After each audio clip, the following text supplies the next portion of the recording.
Water signs, tignan po natin kung ano yung mensahe para sa iyo ngayong araw. Keep in mind po na ito ay general reading lamang. So, hindi po lahat ay makaka-relate. So, be open-minded.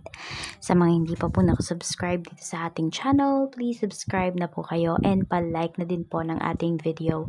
At sa mga nais naman po mag-avail ng ating private readings, ng ating Evil Eye Amulet at ng ating Tiars bracelet, makikita nyo po yung link sa description box. Star of Intentions by Aliana Reyes.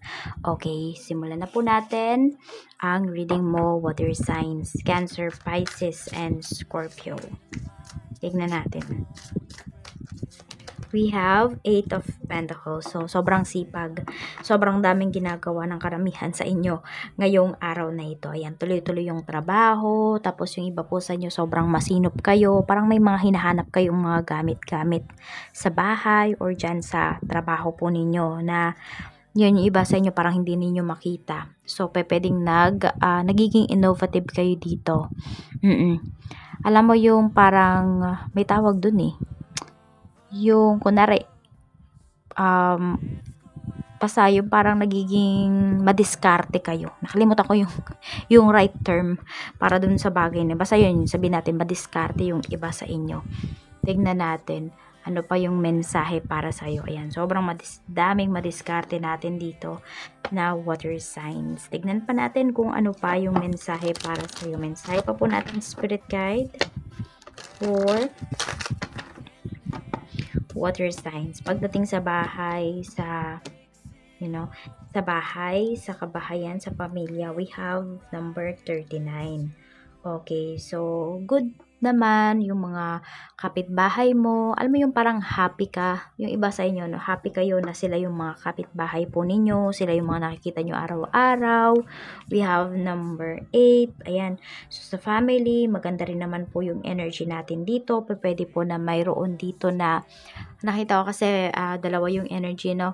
Meron matatanggal sa work, pero meron din namang magkakaroon ng trabaho, or matatanggal sa work pero parang tinanggal siya tapos pre-promote siya. Hindi ko alam kung ano yung energy na yan. So, alam mo yun, endings bring new beginnings. So, parang feel mo talaga yan.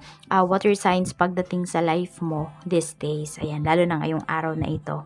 So, kung hindi man kayo yan, pwedeng family members po ninyo. At meron din ako nakikita dito, maaaring magbigay po sa'yo ng pera. Ayan, may mag-abot sa'yo ng pera dito. So, happy kayo kasi water signs, hindi ko alam kung earth signs yung sinasabi ko. Pero marami po kasi sa inyo dito, ang kadil ninyo ay si earth signs, Taurus, Virgo, and Capricorn.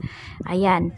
So, we have naman, ayan, number 9. Pagdating naman sa mga kaibigan, meron tayo ditong number 41. Okay, meron kaya tang may sakit dito na kaibigan at parang need niya ng tulong. Yung iba po sa inyo, yes, makakapagbigay po kayo, makakatulong kayo sa abot ng inyong makakaya. Pero yung iba po sa inyo, maaaring hindi po ito hindi to pera, hindi to monetary yung pagtulong po ninyo. Pwedeng more on efforts, more on pag-aalaga, yung iba po sa inyo. Ayan. So, basta yung kaya po ninyo na support, yun yung ibibigay po ninyo dito sa inyong kaibigan. So, pwede rin na meron kang kaibigan dito, baka na-scam siya. So, pwedeng tinutulungan mo siya na malinis niya yung kanyang pangalan na hindi naman madadawit yung pangalan mo dito.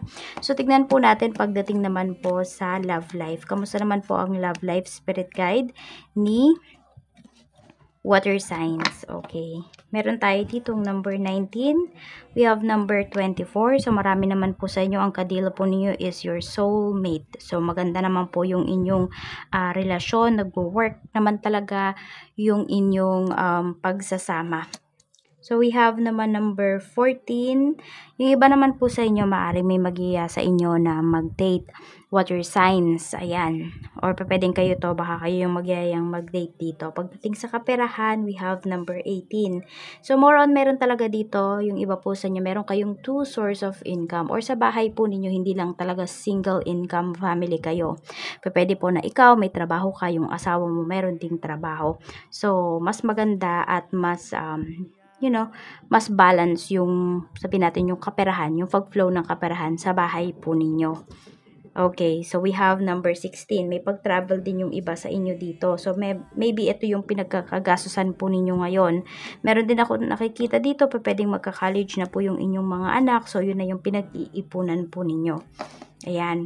So, merong good news dito, pwedeng makakapasa yung anak mo sa university na gusto niyang pag-aralan, ganyan po. And we have naman number 35, pagdating naman po sa iyong trabaho. So, we have number 27. Ayun nga, pagdating sa trabaho, sabi ko nga kanina, pwedeng merong matatanggal dito sa work at meron din naman pong mapopromote. So, dalawang energy talaga siya. Meron din dito, sinasabihan kayo ni universe na mag-ingat kayo pagdating sa inyong trabaho kasi maraming naiinggit talaga sa inyo, water signs. Hindi ko alam kung malapit ba kayo sa boss ninyo or malapit kayo sa manager, ganyan. So, madaming naiinggit na mga kasamahan mo sa trabaho, kaya mag-iingat ka dito. Yung iba din sa inyo, maaaring sa medical field kayo nagtatrabaho or sa hospital, ganyan po, or sa clinic. Meron din ako nakikitang dentist dito. So, marami-rami din po kayo ditong mga stress na medyo pagdadaanan din naman ngayong araw na ito, pero masosolve nyo rin naman po. Tignan natin. Ingat lang din pala kayo sa mga pipirmahan ninyo, sa mga papers. Ayan, kung may mga documents kayo dito na kailangan reviewin nyo po talaga. Sa business naman, we have number 15. So, maganda po yung business ninyo. Ayan. Solid na solid naman po yung inyong kita ngayong araw. Ayan, wag lang kayo ditong papayag na hindi magda-down payment yung client ninyo. So, parang dun lang kayo medyo magkakaroon ng problema. Kaya, sundin nyo po talaga yung policy ninyo. Wag kayo yung mismo mag-break dun sa policy ninyo. Diba, kung nari sinasabi ninyo na 50% down payment po kami. Tapos, ikaw yung mag-offer na, sige po, kahit 25% na lang po. So, wag kayo yung unang magbe-break po ng inyong rules. So, we have naman number 45. Ito yung reminder sa ni universe. So, lang daw, i-recognize mo daw yung struggle mo, i-recognize mo yung efforts mo, yung nararamdaman mo. Okay lang daw po yun, water sign. So, wag nyong i-invalidate yung efforts na binigay ninyo, kahit na maliit man yan. Diba? At least nakatulong po kayo. At yung sabihin natin, yung kailangan i-validate nyo rin yung inyong nararamdaman. Wag nyo po yung babaliwalain. Tignan natin kung ano pa yung reminder, ano pa yung gustong sabihin sa'yo ni universe. Okay, tignan natin. Spirit guide, ano pa po ang mensahe natin? We have communication is key. Ayan po, kailangan matuto din po kayong makipag-communicate. Matuto kayo na sabihin yung mga gusto po ninyong sabihin without offending someone or yung hindi naman kayo masyadong makakasakit ng damdamin ng ibang tao. Tignan natin. Spirit guide, di ko alam kung may nagtatrabaho din dito sa call center. Tignan natin.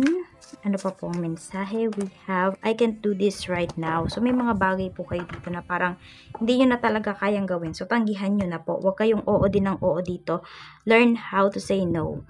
Learn your boundaries. Yun din yung sinasabi sa'yo dito ni universe. So, ito po yung iyong mga lucky numbers. We have number 15, 45, 14, 24, 16, and we have number 41. Maraming salamat po sa walang sawang pagsuporta ninyo dito sa aking channel. Mag-iingat po kayo always and more blessings to come. Bye-bye!